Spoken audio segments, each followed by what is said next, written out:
Hello everyone. Today we are working on a Vault upgrade that it should be an upgrade, and this wizard here is thinking that it is a fresh install.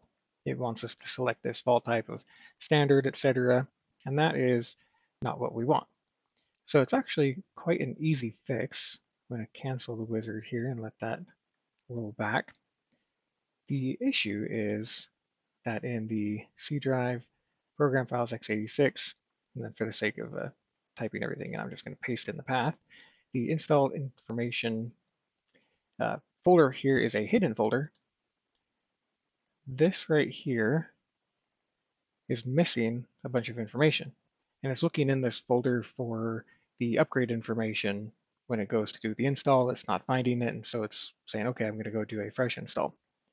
The easy fix to this is to go to a good install of the same version that you're coming from, in my case 8.60, and copy the data out of the good install location. I'm just going to replace everything in here. And now this folder has been populated with the 8.60. So when I go run the 8.61 again,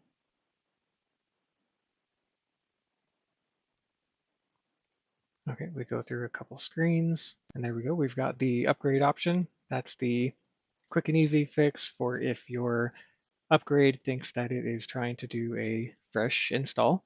If you've got a vault of the original version of what you already had, just copy it over.